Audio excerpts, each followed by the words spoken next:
واعتصموا بحبل الله جميعا ولا تفرقوا.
إن الحمد لله نحمده ونستعينه ونستغفره ونعوذ بالله من شرور أنفسنا ومن سيئات أعمالنا من يهده الله فلا مضل له ومن يضلله فلا هادي له ونشهد أن لا إله إلا الله وحده لا شريك له ونشهد أن محمدًا عبده ورسوله أما بعد فإن خير الحديث كتاب الله وخير الهدي هدي محمد صلى الله عليه وسلم وشر الأمور محدثاتها وكل محدثة بدعة وكل بدعة ضلالة وكل ضلالة في النار فأعوذ بالله من الشيطان الرجيم بسم الله الرحمن الرحيم يا أيها الذين آمنوا اتقوا الله حق تقاته ولا تموتن إلا وأنتم مسلمون يا أيها الناس اتقوا ربكم الذي خلقكم من نفس واحدة وخلق منها زوجها وبث منهما رجالا كثيرا ونساء واتقوا الله الذي تساءلون به والأرحام إن الله كان عليكم رقيبا يا أيها الذين آمنوا اتقوا الله وقولوا قولا سديدا يصلح لكم أعمالكم ويغفر لكم ذنوبكم ومن يطع الله ورسوله فقد فاز فوزا عظيما. وقال تعالى في موضع آخر إن الله يدافع عن الذين آمنوا إن الله لا يحب كل خوان كفور. بزرگان محترم، حاضرین جمعہ، اساتذہ کرام، نوجوان ساتھیوں اور عزیز بچوں، آج کے اس خطبہ جمعہ کے اندر میں جس موضوع کے تعلق سے کچھ باتیں عرض کرنا چاہتا ہوں وہ ہے ملک کے بدلتے حالات میں امت مسلمہ کی ذمہ داریاں۔ آئیے سب سے پہلے سورہ حج کی آیت کریمہ کی جو میں نے تلاوت کی ہے اس کا معنی اور مفہوم دیکھ لیں۔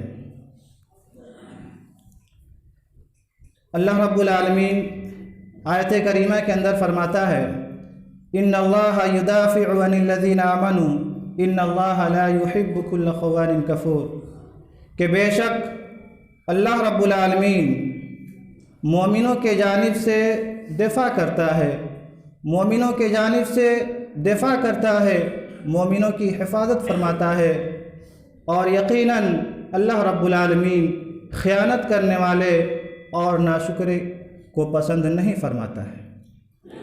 آیت کریمہ کا واضح لفظوں میں مطلب یہ ہے کہ مسلمانوں کے دشمن، مسلمانوں کے مخالفین مسلمانوں کو نقصان پہنچانا چاہتے ہیں، مسلمانوں کو ضرر پہنچانا چاہتے ہیں تو اللہ رب العالمین مسلمانوں کی ان سے حفاظت فرماتا ہے اور مسلمانوں کی جانب سے اللہ رب العالمین دفاع کرتا ہے۔ مسلمانوں کے مخالفین، مسلمانوں کے دشمن مسلمانوں کے خلاف لاکھ سازشیں کر لیں، لاکھ منصوبے بنا لیں، لاکھ پلاننگ کر لیں، اللہ رب العالمین کا بھی ایک دفاعی سسٹم ہوتا ہے۔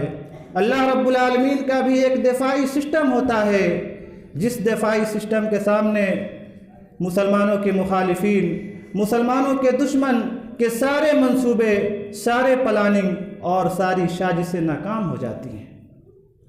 اس کا سب سے بڑا ثبوت اور اس کی سب سے بڑی دلیل مکی زندگی ہے، مسلمانوں کی ابتدائی مکی زندگی ہے۔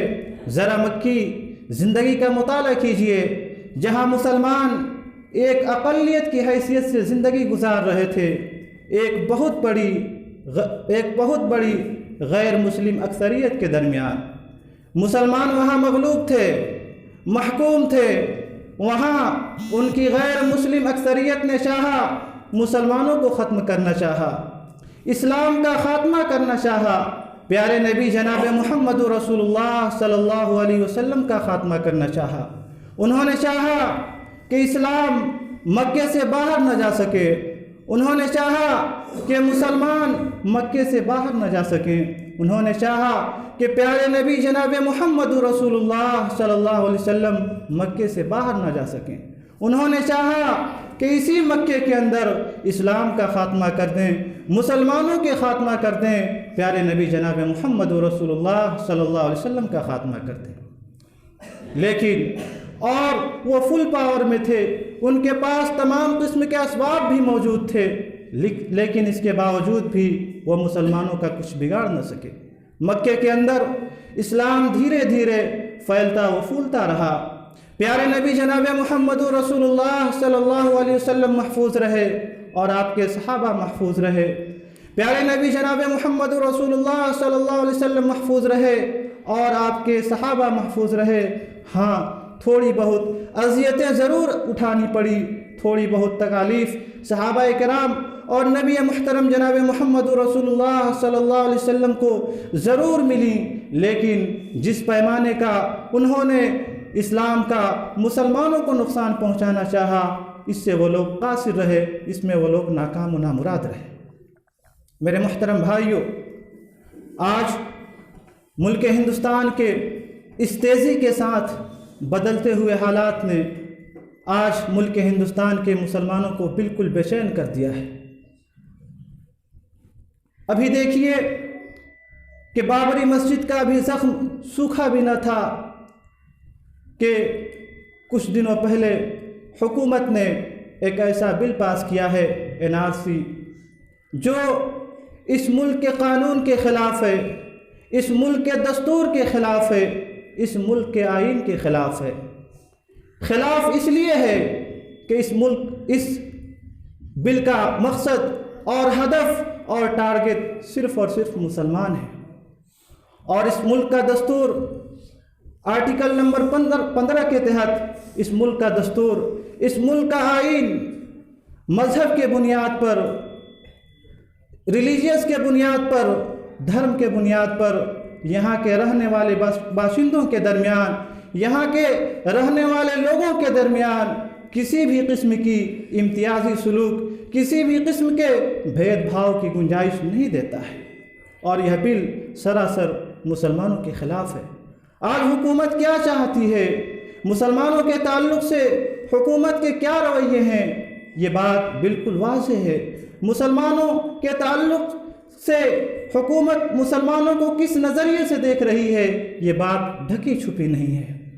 نتیجتاً اس بل کے پاس ہونے کے بعد آپ دیکھ رہے ہیں ملک بھر میں احتجاج ہو رہے ہیں، بلکہ ملک ہندوستان کے بعض حصے تو جل اٹھے ہیں۔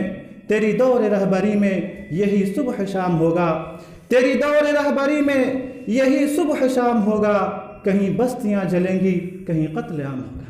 میرے محترم بھائیوں، آج ملک کا مسلمان گھبرایا ہوا ہے، پریشان ہے، نا امید ہے، مایوسی کا شکار ہے۔ اس لیے میرے محترم بھائیوں، آج کے اس موجودہ زمانے میں، آج کے اس خطبہ جمعہ کے اندر میں آپ اور تمام مسلمانوں کو اور اس ملک کے ہر انصاف پسند لوگوں کو ایک پیغام دینا چاہتا ہوں۔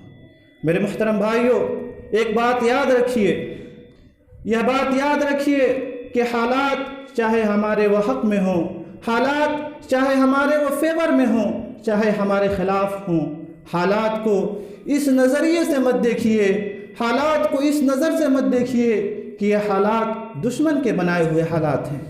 حالات کو اس نظریے سے مت دیکھیے کہ یہ حالات جس سے آج ہم دوچار ہو رہے ہیں یہ دشمن کے بنائے ہوئے حالات ہیں، بلکہ حالات کو اس نظریے سے دیکھیے کہ جو بھی حالات ہوتا ہے، جو بھی حالات درپیش آتا ہے، ان حالات کا فیصلہ زمین سے پہلے آسمانوں میں ہوتا ہے۔ حالات کو اس نظریے سے مت دیکھیے کہ دشمن کے چاہے ہوئے حالات ہیں، حالات کو اس نظریے سے مت دیکھیے کہ یہ دشمن کے بنائے ہوئے حالات ہیں۔ اگر حالات کو اس نظریے سے دیکھیے گا تو یقیناً بہت بڑی مایوسی، بہت بڑی محرومی کے علاوہ اور کوئی چیز حاصل نہیں ہوگی، بلکہ حالات کو اس نظریے سے دیکھیے کہ یہ حالات ہمارے لیے اپنے اندر ایک پیغام رکھتے ہیں، یہ حالات ہمارے لیے اپنے اندر ایک پیغام رکھتے ہیں۔ ان حالات کے ذریعے اللہ رب العالمین ہماری گناہوں کی سزا دینا چاہتا ہوگا، ان حالات کے ذریعے اللہ رب العالمین ہمارے صبر کا امتحان لینا چاہتا ہوگا، ان حالات کے ذریعے اللہ رب العالمین سوئی ہوئی قوموں کو جگانا چاہتا ہوگا، ان حالات کے ذریعے اللہ رب العالمین ہمیں خواب غفلت سے بیدار کرنا چاہتا ہوگا۔ یہ حالات رب کے بنائے ہوئے حالات ہیں، یہ ذلت جو آج ہم پر مسلط ہے یہ ہمارے رب کی بنائی ہوئی ہے، یہ رسوائیاں جس سے آج ہم دوچار ہو رہے ہیں یہ ہمارے حق میں ہمارے رب کی بنائی ہوئی ہے۔ حالات کو اس نظریے سے دیکھیے کہ یہ حالات ہمارے رب کے بنائے ہوئے ہیں۔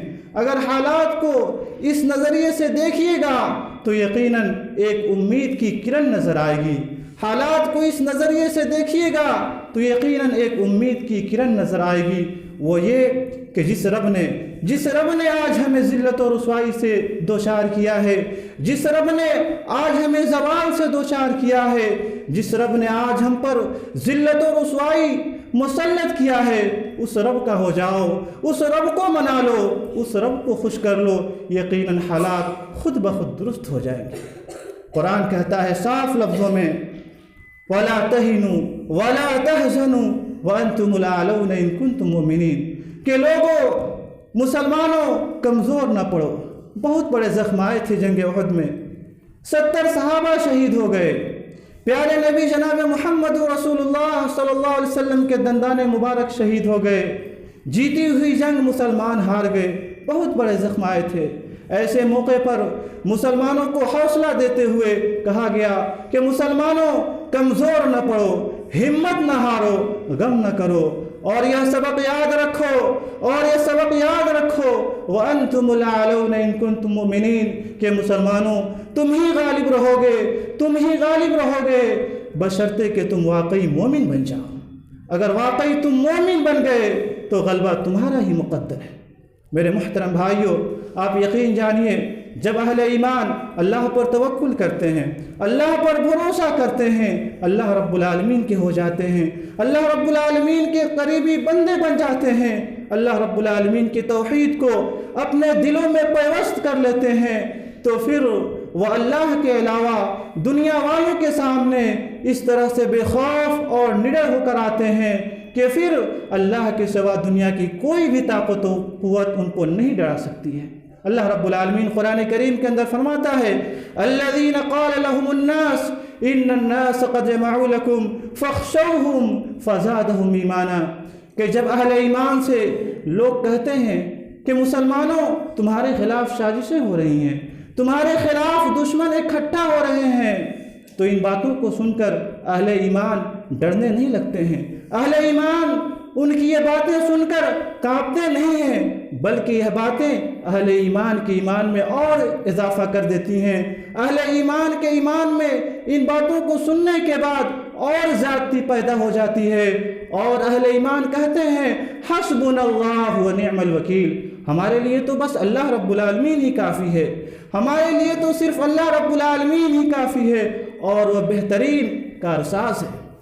میرے محترم بھائیوں، ایسے نازک حالات میں جو لوگ اللہ رب العالمین پر توکل کرتے ہیں، اللہ رب العالمین پر بھروسہ کرتے ہیں، ایسے لوگوں پر اللہ رب العالمین کی رحمتیں شامل حال ہوتی ہیں، اور پھر ان کو دشمنوں کا کوئی نقصان نہیں پہنچتا ہے۔ اللہ فرماتا ہے لم یمسسہم سوء، انہیں کوئی تکلیف نہیں پہنچتی ہے۔ میرے محترم بھائیوں، آپ یقین جانیں اللہ پر توکل، اللہ پر ایمان ایک ایسی چیز ہے کہ جب ایک انسان کا توکل مکمل طور سے اللہ پر ہو جائے تو راہیں کتنی مضبوط کیوں نہ ہو، راہیں کتنی دشوار کیوں نہ ہو، راہیں کتنی بند کیوں نہ ہو، اللہ پر توکل اور اللہ پر اعتماد کرنے والے لوگوں کے لیے اللہ تبارک و تعالی وہاں بھی راہیں نکال دیتا ہے جہاں کوئی راستہ نہیں ہوتا ہے۔ اس کا سب سے بڑا ثبوت اور اس کی سب سے بڑی دلیل بنو اسرائیل کا وہ قصہ ہے جسے آپ سورۃ القصص کے اندر پڑھ سکتے ہیں۔ بنو اسرائیل جن پر فرعون بہت ظلم و ستم کر رہا تھا، بیجا ان کو ستا رہا تھا، اللہ تبارک و تعالی نے حضرت موسیٰ علیہ السلام کو حکم دیا کہ اے موسیٰ تم اپنی قوم بنی اسرائیل کو لے کر راتوں رات یہاں سے نکل جاؤ۔ چنانچہ موسیٰ علیہ السلام اپنی قوم بنو اسرائیل کو لے کر وہاں سے نکل گئے۔ جیسے ہی فرعون اور اس کے درباریوں کو پتہ چلا کہ موسیٰ اپنی قوم بنو اسرائیل کو لے کر مصر سے نکل گئے ہیں، تو فرعون اور اس کے درباریوں نے موسیٰ علیہ السلام اور ان کی قوم کا پیچھا کیا۔ چنانچہ موسیٰ علیہ السلام اور ان کی قوم بنو اسرائیل ایک ایسی جگہ پر آ کر پھنس گئے جہاں کوئی راستہ نہ تھا، آگے سمندر ہے اور پیچھے دشمن فرعون اور اس کا لشکر ہے۔ بنو اسرائیل کہہ اٹھے اِنَّا لَمُدْرَكُونَ، اے موسیٰ اب تو ہم پکڑ لیے گئے، آگے سمندر ہے، ہم بڑھ نہیں سکتے، اور پیچھے فرعون دشمن نظر آ رہا ہے، ہم پیچھے ہٹ نہیں سکتے۔ جس زور اور جس یقین کے ساتھ بنو اسرائیل نے موسیٰ علیہ السلام سے کہا تھا کہ اے موسیٰ اب ہم تو پکڑ لیے گئے، تو اس سے زیادہ یقین بھرا جواب انہیں حضرت موسیٰ علیہ السلام سے سننے کو ملا۔ موسیٰ علیہ السلام نے کہا کلا، ہرگز نہیں، ہرگز نہیں، آج ہمارے ساتھ تو ہمارا پروردگار ہے، آج ضرور ہمیں وہ کسی دوسرے راستے کی رہنمائی کرے گا۔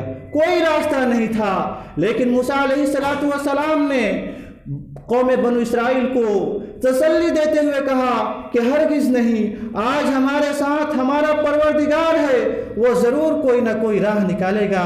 چنانچہ اللہ تبارک و تعالیٰ نے ان کے لیے راہ نکالا۔ جیسے فرعون بنو اسرائیل سے قریب ہوئے، اللہ نے حکم دیا کہ موسیٰ اپنی لاٹھی کو سمندر پہ مارو۔ چنانچہ موسیٰ علیہ السلام اپنی لاٹھی اس دریا پہ مارے، بیچوں بیچ راستہ بن گیا۔ موسیٰ علیہ السلام اور ان کی قوم اس راستے سے پار ہو گئے، اور جیسے ہی فرعون نے چاہا کہ اسی راستے سے ہم پار کر کے موسیٰ علیہ السلام اور ان کی قوم کا پیچھا کر لیں، اللہ تبارک و تعالیٰ نے اسی سمندر کے بیچوں بیچ فرعون اور اس کے لشکروں کو غرق کر دیا۔ میرے محترم بھائیوں، آپ نے دیکھا کہ اللہ پر توکل اور اللہ پر اعتماد، اللہ پر توکل اور اعتماد ایسی چیز ہے کہ اللہ پر توکل اور اعتماد ان جگہوں پر بھی راستہ پیدا کر دیتا ہے جہاں کوئی راستہ نہیں ہوتا۔ میرے محترم بھائیوں، اللہ تبارک و تعالیٰ کا اس روئے زمین پر اپنے بندوں کی مدد کرنے کی بے شمار شکلیں ہیں۔ اللہ رب العالمین کی مدد اس روئے زمین پر اپنے بندوں کے لیے کئی شکلوں میں آتی ہے۔ اللہ رب العالمین اپنے بندوں کی مدد اس شکل میں بھی کرتا ہے کبھی کبھی کہ اللہ تبارک و تعالیٰ اپنے بندوں کو دشمنوں کے نرگے میں رکھ کر پالتا ہے، اپنے بندوں کو انہی دشمنوں کے درمیان رکھ کر پالتا ہے اور پوستا ہے۔ اس کا سب سے بڑا ثبوت اور اس کی سب سے بڑی دلیل حضرت موسیٰ علیہ السلام خود ہیں۔ فرعون کو کسی نجومی نے خبر دیا کہ موسیٰ آپ سورہ قصص کا مطالعہ کر جائیے، میں صرف اس کا ترجمہ آپ کے سامنے بیان کر رہا ہوں وقت کی قلت کی بنیاد پر۔ موسیٰ علیہ السلام، اللہ تبارک و تعالیٰ نے سورہ قصص کے اندر فرمایا کہ ایک نجومی نے خبر دیا فرعون کو کہ اے فرعون، قوم بنو اسرائیل میں ایک بچہ پیدا ہونے والا ہے، جس بچے کے ہاتھوں آگے چل کر تمہاری حکومت کا خاتمہ ہو جائے گا، جو بچہ تیری حکومت اور تیری سلطنت کا خاتمے کا ذریعہ اور سبب بنے گا۔ اسی دن سے فرعون نے بنو اسرائیل میں پیدا ہونے والے ہر بچے کو قتل کرنے اور ذبح کرنے کا حکم صادر فرما دیا۔ چنانچہ جو بھی لڑکا بنو اسرائیل میں پیدا ہوتا، فرعون کی پولیس اس کے ماں کے گود سے اس بچے کو لیتی اور اس کی آنکھوں کے سامنے بے دردی سے ذبح کر دیتی تھی۔ سینکڑوں بچے ذبح ہوتے گئے۔ اللہ نے کہا کہ جس بچے کی تجھے تلاش ہے، جس بچے کی تجھے تلاش ہے اور جس بچے کے لیے تو نے سینکڑوں بچوں کو ذبح کر دیا، اس بچے کو میں تیری آنکھوں کے سامنے تیری محل میں تیرے خرچ پر پالوں گا۔ چنانچہ اللہ تبارک و تعالیٰ نے حضرت موسیٰ علیہ السلام کی ماں کی طرف الہام کیا کہ جب بچہ پیدا ہو تو ڈرنے اور خوف کھانے کی کوئی ضرورت نہیں ہے، اس بچے کو ایک صندوق میں رکھ کر سمندر میں ڈال دینا۔ چنانچہ جب بچہ پیدا ہوا، موسیٰ علیہ السلام پیدا ہوئے، تو ان کی ماں نے موسیٰ علیہ السلام کو ایک صندوق میں رکھ کر سمندر کے اندر ڈال دیا۔ وہ صندوق بہتا بہتا قصر فرعون تک پہنچا۔ موسیٰ علیہ السلام کا وہ صندوق فرعون کے محل تک پہنچا۔ فرعون نے درباریوں کو حکم دیا کہ اس صندوق کو نکالا جائے۔ صندوق نکالا گیا، کھولا گیا تو اس میں ایک چھوٹا بچہ حسین و جمیل، ایک چھوٹا سا بچہ تھا۔ فرعون کو فوراً یقین ہو گیا کہ غیر معمولی بچہ ہو نہ ہو، یہ وہی بچہ ہے جس کے ہاتھوں میری حکومت، میری سلطنت کا آگے چل کر خاتمہ ہونے والا ہے۔ اس نے فوراً حکم دیا کہ اس بچے کو قتل کر دو، لیکن اللہ رب العالمین کو اس بچے کی حفاظت منظور تھی۔ اللہ تبارک و تعالیٰ نے اس کی بیوی، فرعون کی بیوی کے دل میں اس بچے کی محبت ڈال دی۔ اللہ رب العالمین نے اس کی بیوی کے دل میں اس بچے کی محبت ڈال دی، اور تاریخ یہ بتلاتی ہے کہ راجہ اپنے رانیوں کو بہت ہی کم ناراض کرتے ہیں۔ چنانچہ فرعون کی بیوی نے کہا لا تقتلوہ، اسے قتل مت کیجیے گا، اسے قتل مت کیجئے گا، عسیٰ ان ینفعنا، ہو سکتا ہے آگے چل کر ہمیں یہ کوئی نفع پہنچائے، یا ہماری کوئی اولاد نہیں ہے ہم اس کو اپنا اولاد بنا لیں گے۔ چنانچہ فرعون کو یقین بھی ہو جانے کے بعد، اور کئی بار یقین ہوا، اس کے باوجود بھی فرعون اس بچے کو قتل نہ کر سکا۔ حضرت موسیٰ علیہ السلام فرعون کے قصر میں پلتے رہے اور ان کی پرورش ہوتی رہی۔ موسیٰ علیہ السلام کو اللہ تبارک و تعالی، وہی موسیٰ علیہ السلام جس کے لیے اس نے سینکڑوں بچوں کو ذبح کیا تھا، اللہ تبارک و تعالیٰ نے اسی موسیٰ کو اسی فرعون کے آنکھوں کے سامنے اس کے قصر میں پرورش کرائی۔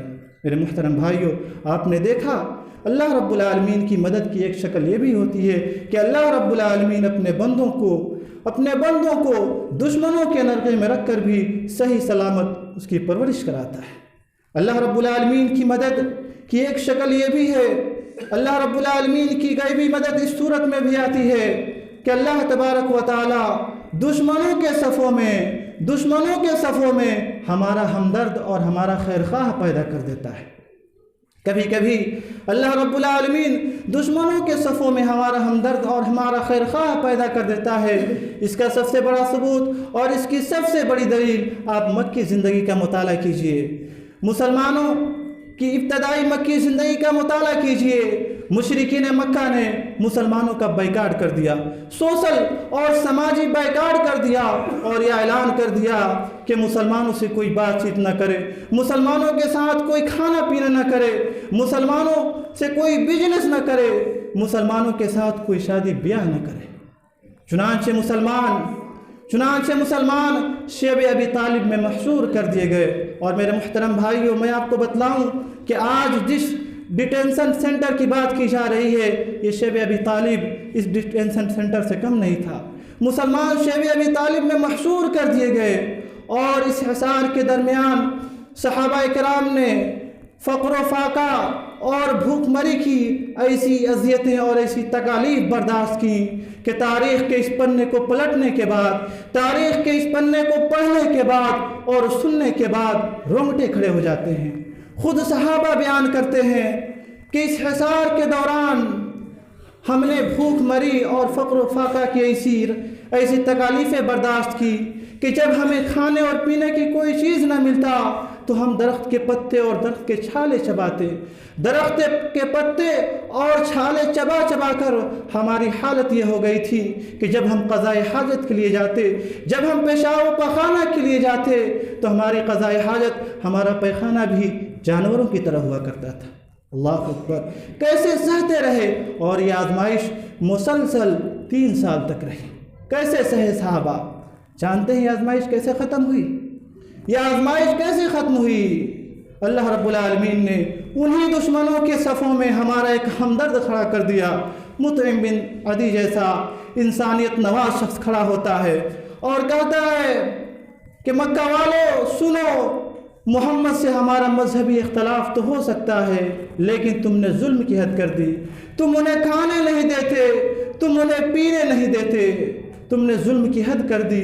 اور 5 شخص کھڑے ہوئے مطعم بن عدی کے ساتھ اور کہا کہ ہم 6 کے 6 مشرک، 6 کے 6 کفار ہیں، کہتے ہیں کہ ہم اس بائیکاٹ کا بائیکاٹ کرتے ہیں، اور اس تعلق سے خانہ کعبہ پر ایک جو ورقہ تھا اس کو پھاڑ دیا۔ مسلمان اس سے آزاد ہو گئے۔ میرے محترم بھائیوں، آپ نے دیکھا اللہ تبارک و تعالیٰ اپنے بندوں کی مدد کیسے کرتا ہے۔ اللہ رب العالمین کی مدد اس صورت میں بھی آتی ہے کہ اللہ تبارک و تعالیٰ انہی دشمنوں کے صفوں میں ہمارا ہمدرد، ہمارا خیر خواہ پیدا کر دیتا ہے جو ہمارے لیے کام کرتے ہیں۔ میرے محترم بھائیوں، دوسری بات، اس لیے ہمیں ضرورت ہے کہ ہم اللہ والے بن جائیں، اللہ پر واقعی توکل کرنے والے اور بھروسہ کرنے والے بن جائیں۔ انشاءاللہ العزیز ضرور اللہ رب العالمین کی مدد آئے گی کسی نہ کسی شکل و صورت میں۔ میرے محترم بھائیوں، دوسری بات، اللہ رب العالمین کو ظلم بہت سخت ناپسند ہے۔ اللہ رب العالمین ظلم کو ناپسند کرتا ہے۔ ظلم ہے، چاہے وہ مسلمان کرے تو بھی ظلم ہے، ایک غیر مسلم کرے تو بھی ظلم ہے، حاکم کرے تو بھی ظلم ہے، محکوم کرے تو بھی ظلم ہے، ایک نیک انسان کرے تو بھی ظلم ہے، ایک برا انسان کرے تو بھی ظلم ہے۔ ظلم ہوتا ہے جو اللہ رب العالمین کو سخت ناپسند ہے۔ اور میرے محترم بھائیو، یاد رکھیے کہ ظلم کی عمر لمبی نہیں ہوا کرتی ہے، ظلم کی عمر لمبی نہیں ہوا کرتی ہے۔ تاریخ نے بڑے بڑے ظالموں کے انجام محفوظ کیے ہیں۔ تاریخ ہمیں یہ بتلاتی ہے، تاریخ ہمیں یہ سبق دیتی ہے کہ انا ربکم الاعلی کا دعویٰ کرنے والا فرعون، اس کا انجام یہ بتلاتا ہے کہ وقت کے ہر فرعون کو پیروں تلے روندا جائے گا۔ انا احیی و امیت کا نعرہ لگانے والا نمرود، اس کا انجام یہ بتلاتا ہے وقت کے ہر نمرود کو ذلت و رسوائی کا سامنا کرنا پڑے گا، اور اسی طریقے سے ذلیل و رسوا ہونا پڑے گا جس طریقے سے نمرود ذلیل و رسوا ہوا۔ اسی دنیا کے اندر، اسی روئے زمین پر اپنی جنت بنانے والا شداد، اس کا انجام یہ بتلاتا ہے کہ وقت کے ہر شداد کے خواب چکناچور ہوں گے ایک دن۔ میرے محترم بھائیوں، اسی طریقے سے قارون جو خزانے کا مالک تھا، اس سے بڑھ کر اس روئے زمین پر اور کون ہو سکتا ہے جس نے دعویٰ کیا کہ جو کچھ ملا ہے یہ میرے علم کے بنیاد پر ملا ہے۔ اس کا انجام یہ بتلاتا ہے کہ وقت کے ہر قارون کو اسی زمین کے اندر ایک نہ ایک دن اسی زمین کا لقمہ بننا پڑے گا۔ اسی طریقے سے جنگ بدر کے اندر ابو جہل کی قتل، بری طرح سے ابو جہل کی ہلاکت اس بات کا پیغام دیتی ہے کہ وقت کے ہر ابو جہل کو اسی طریقے سے ذلیل و رسوا ہونا پڑے گا۔ وَلَا تَحْسَبَنَّ اللَّهَ غَافِلًا عَمَّا يَعْمَلُ الظَّالِمُونَ، اللہ فرماتا ہے یہ مت سمجھو کہ ظالم جو حرکتیں کر رہے ہیں، ظالم لوگ جو حرکتیں کر رہے ہیں، اللہ رب العالمین اس سے ناواقف ہے، اللہ رب العالمین اسے دیکھ نہیں رہا ہے، یہ مت سمجھو۔ انما یؤخرہم، بلکہ اللہ رب العالمین کا ایک اصول ہے کہ وہ ظالموں کو مہلت دیتا ہے، ظالموں کو ڈھیل دیتا ہے۔ اللہ دوسری جگہ فرماتا ہے وَأُمْلِي لَهُمْ، میں انہیں ڈھیل دیتا ہوں اور میری پکڑ بہت سخت ہے۔ اللہ کے ہاں ظالموں کے لیے دیر تو ہے لیکن اندھیر نہیں۔ میرے محترم بھائیوں، آج ہم سے ہندوستانی ہونے کا ثبوت مانگے جا رہے ہیں۔ وہ بل پاس ہوا ہے جو ہم سے ہندوستانی ہونے کا ثبوت مانگتا ہے، اور ستم دیکھو، ظلم دیکھو کہ ثبوت مانگنے والے وہ لوگ ہیں جن کے آبا و اجداد، جن کے باپ دادا کی تاریخ یہ بتلاتی ہے کہ وہ ہمیشہ سے انگریزوں کی جوتیاں چاٹتے رہے، اور ثبوت ان سے مانگا جا رہا ہے، جن کے آبا و اجداد کی تاریخ یہ بتلاتی ہے کہ وہ ہمیشہ سے انگریزوں کی آنکھوں میں اپنی آنکھیں لڑا کر ہمیشہ سے ان کو ڈراتے اور دھمکاتے رہے، اور ایک دن اس ملک کو چھوڑنے پر مجبور کیا۔ آج انہی سے اس ملک کے شہری ہونے کا کاغذی ثبوت مانگے جا رہے ہیں۔ میرے محترم بھائیوں، آپ ان سے کہہ دو کہ ہمارا تعلق اس قوم سے ہے جو اس ملک ہونے کے کاغذی ثبوت ہی نہیں بلکہ خونی ثبوت بھی رکھتے ہیں۔ آج بھی اگر سرزمین ہندوستان کو نچوڑو گے تو آج بھی وہ ہمارے آبا و اجداد کی، آج بھی یہ زمین ہمارے باپ دادا کی لہو ٹپکائے گی۔ اے آبرود گنگا وہ دن ہے یاد تجھ کو، اے آبرود گنگا وہ دن ہے یاد تجھ کو، اترا تیرے کنارے جب کارواں ہمارا۔ میرے محترم بھائیوں، اس ہندوستان کو آزاد کرنے میں ہندو اور مسلمان دونوں ساتھ تھے۔ اس ملک کو انگریزوں سے آزاد کرنے میں ہندو اور مسلمان دونوں شانہ بشانہ تھے، دونوں نے مل کر ایک جنگ لڑی، تب جا کے اس ملک میں 15 اگست 1947 کو آزادی کا سورج طلوع ہوا۔ لیکن میرے محترم بھائیوں، آج کے حالات یہ بتلاتے ہیں کہ اس ملک کو ایک اور جنگ آزادی کی ضرورت ہے۔ یہ ملک ایک اور جنگ آزادی چاہتا ہے۔ اس ملک کے جو غیر مسلم انصاف پسند طبقہ ہے، ان کو ساتھ لے کر اس ملک میں ایک اور جنگ آزادی لڑی جائے۔ اس ملک میں ایک اور جنگ آزادی لڑی جائے۔ انگریزوں کی ذہنی غلامی سے آزادی کی جنگ، نفرت کی سیاست سے آزادی کی جنگ، اس ملک میں نفرت پھیلانے والوں سے آزادی کی جنگ، ایک اور جنگ آزادی لڑی جائے، اس ملک کے امن و امان، اس ملک کے امن و سلامتی کو برقرار رکھنے کے لیے۔ یہ خاموش مزاجی تمہیں جینے نہیں دیتی، یہ خاموش مزاجی تمہیں جینے نہیں دے گی۔ اس دور میں جینا ہے تو کوہرام مچا دو۔